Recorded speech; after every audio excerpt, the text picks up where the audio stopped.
1 Corinthiens, chapitre 1.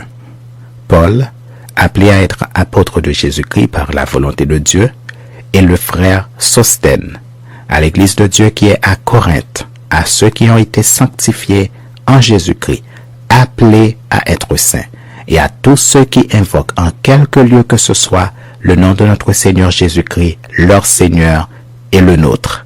Que la grâce et la paix vous soient données de la part de Dieu notre Père et du Seigneur Jésus-Christ.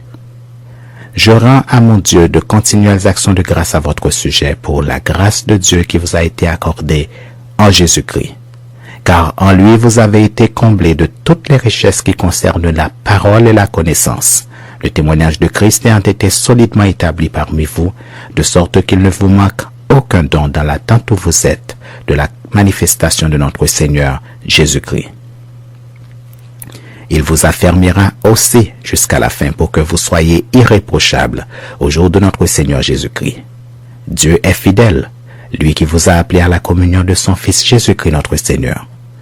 Je vous exhorte, frères, par le nom de notre Seigneur Jésus-Christ, à tenir tous un même langage et à ne point avoir de division parmi vous, mais à être parfaitement unis dans un même esprit et dans un même sentiment. Car, mes frères, j'ai appris à votre sujet par les gens de Chloé qu'il y a des disputes au milieu de vous. Je veux dire que chacun de vous parle ainsi. Moi, je suis de Paul, et moi d'Apollos, et moi de Céphas, et moi de Christ. Christ est-il divisé? Paul a-t-il été crucifié pour vous? Ou est-ce au nom de Paul que vous avez été baptisés? Je rends grâce à Dieu de ce que je n'ai baptisé aucun de vous, excepté Crispus et Gaius, afin que personne ne dise que vous avez été baptisés en mon nom. J'ai encore baptisé la famille de Stéphanas. Du reste, je ne sache pas que j'ai baptisé quelque autre personne. Ce n'est pas pour baptiser que Christ m'a envoyé.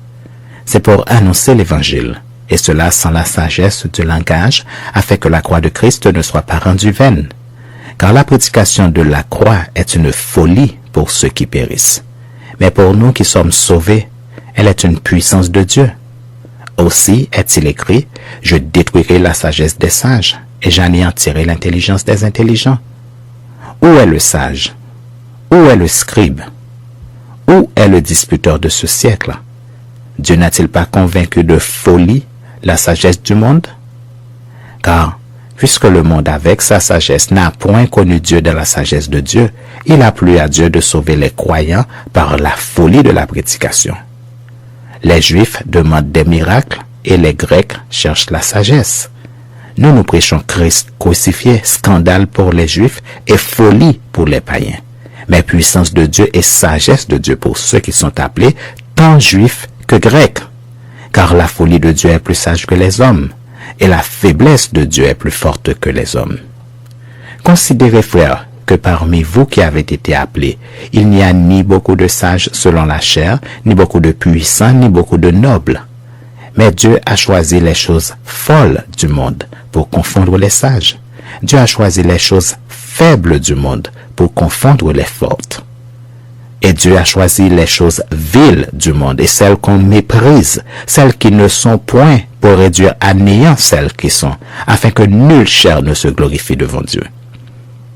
Or, c'est par lui que vous êtes en Jésus-Christ, lequel, de par Dieu, a été fait pour nous sagesse, justice et sanctification et rédemption, afin, comme il est écrit, que celui qui se glorifie dans le Seigneur.